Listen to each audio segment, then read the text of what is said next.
guys, since I posted my flip through of my December daily in my traveller's notebook, I've had loads and loads of, well, not loads and loads, that's a bit of an exaggeration, some questions on how I made this insert, and also about the longevity of it and if it's archival and all that kind of thing. So I just thought I would address those questions.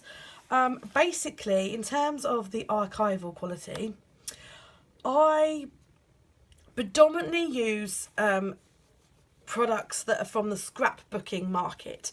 So like the scrapbook paper I've used and all these stickers and embellishments, they're all from scrapbooking companies. So I kind of assume that they are of archival quality because they do tend to be. But to be perfectly honest with you, I'm not that worried about it. I've got photo albums from when I was a child, and my parents' albums from like the 70s and 80s. You know, the ones where you put photos in and then you put that like plastic over the top. They were like all the rage, weren't they? I don't know, there's loads of like bad press about them saying that they like destroy your photos and age your photos and all that kind of stuff, which, you know, they do. They have gone yellow and stuff, the plastic, but the photos inside them are still good. And, you know I should remove them at some point, but I haven't done.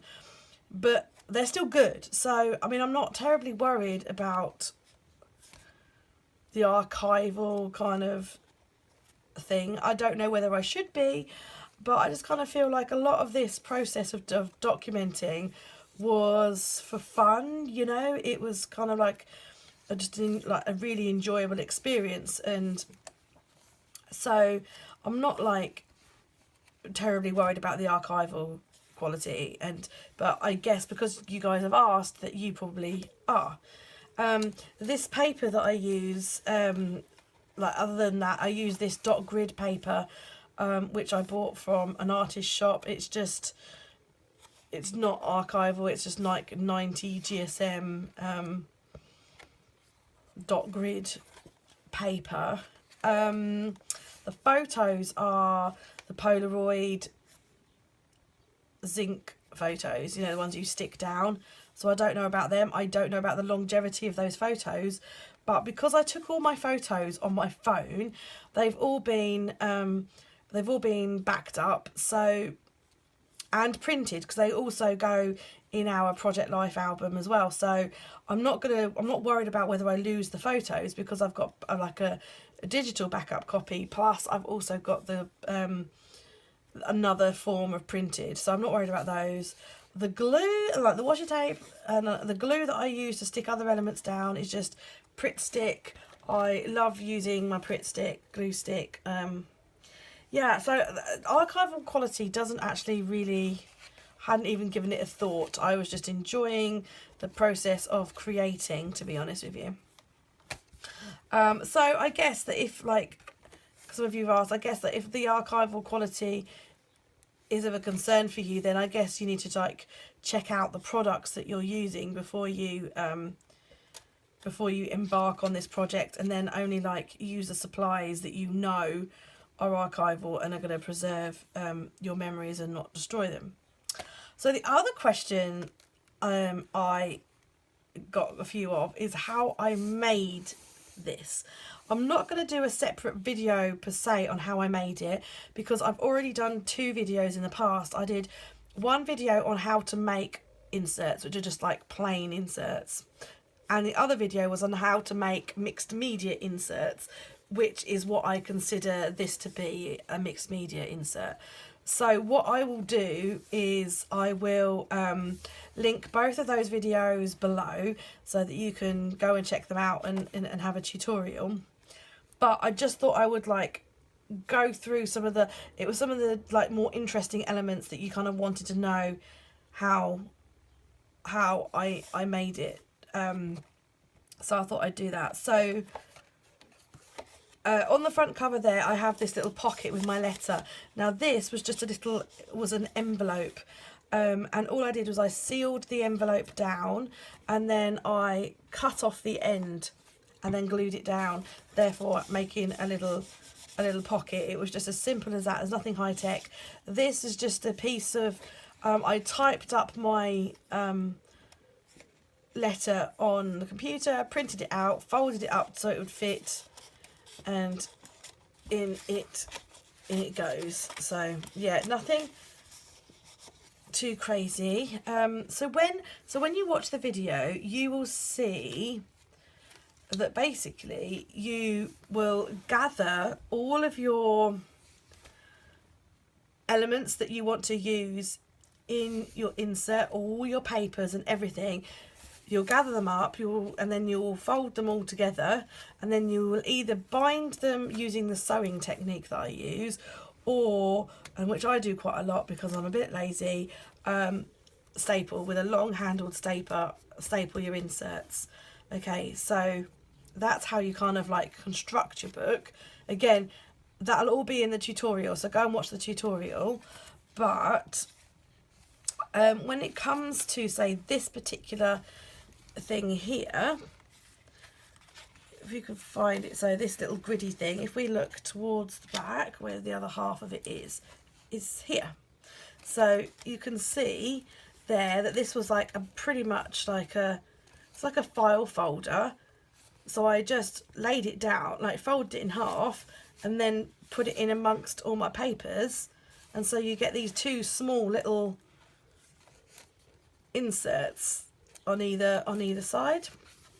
And then this little flippy thing here is basically, this was a like a die cut Christmas card, and as you can see, I literally just washi taped it on to this bit that was already bound in here. So that's how I did that one. But these ones, I just decided that I wanted something a bit fun, and as you can see, I literally just washi taped them in, so they're kind of what everyone calls tip-ins.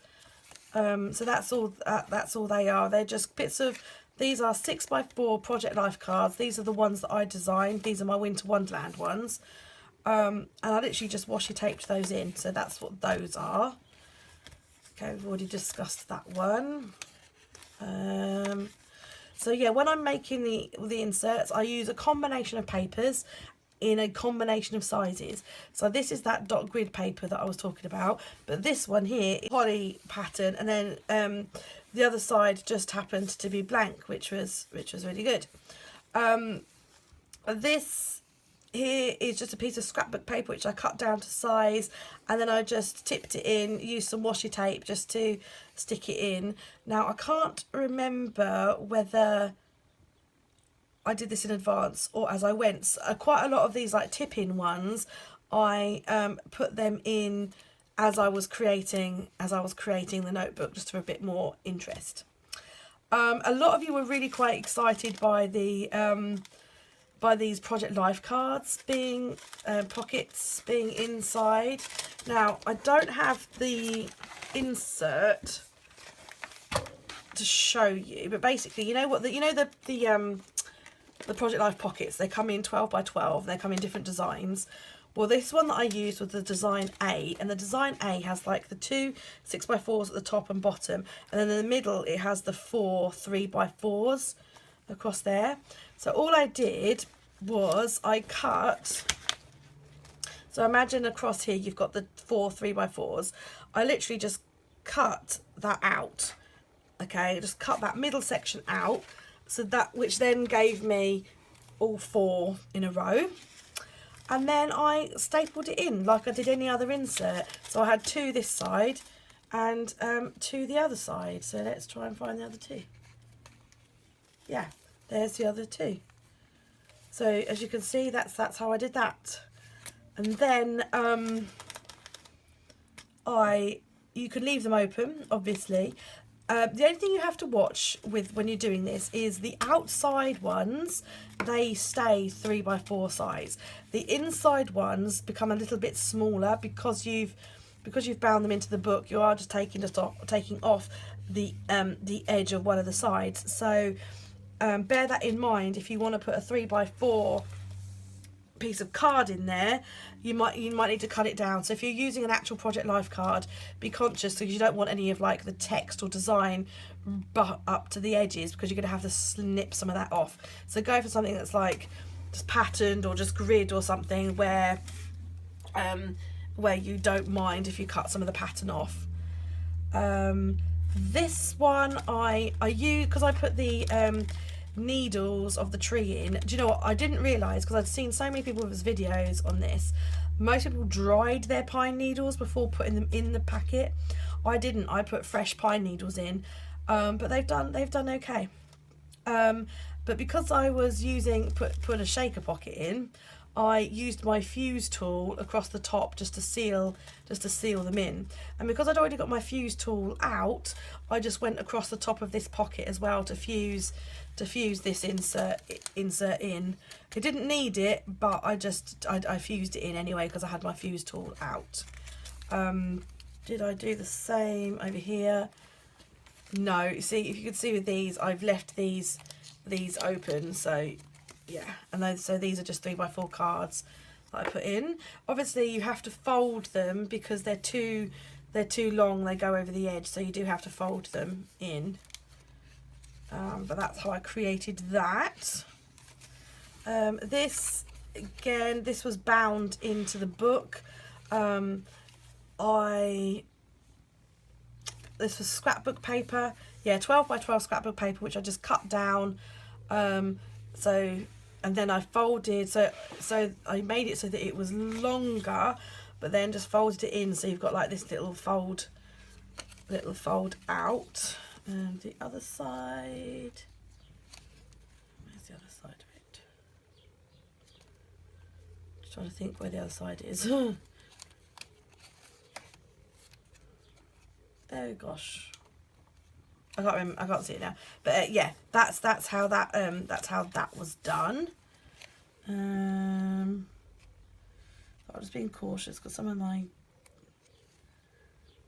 sticky notes keep falling off. This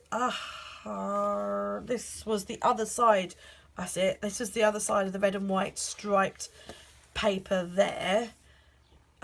So it was flush with the edge there, but then I washi taped this extra piece of card on to make it flippy outy. And the same, like these are all just washi taped tip-ins, tip in, tip out, whatever you want to call them. These are just, yeah, this one's just all washi taped in. This here is another one of those envelopes. And so I sealed it and I ripped it across the top rather than cut it, so it had a jaggedy line. This is just a card cut down and some like embellishment put on it. I put a piece of washi tape there to make it at the top to make it into a tag, and on the reverse is some journaling, so that just goes in there. And then over here again, another one of those envelopes, and then just a tag in there. This is a tab that I stuck on the top rather than washi tape. I think that's kind of it, because it just sort of follows the same theme. These, I've got like a few little tabs on the edges, because I do like little tabs. No particular rhyme or reason to it. This is a 6x4 Project Life pocket that I cut out of my thing, and then this washi tape isn't very sticky, so I do need to re-stick that down. And so yeah, I just stuck it in basically. I fused the edges because I got my shaker in there, so I did fuse one of the edges so that my sequins would all stay in, and then I just washi taped it in, and that's it, guys. Yeah, that's all the sort of like, yeah, just checking. I did stick an envelope in the back as well, but I never actually put anything in there. Yeah, so that's all the like little design elements that were in the book. As I say, I will link you below to the tutorials I did on how to make the books, so you can go and check those out. So, thanks for watching, guys. Bye.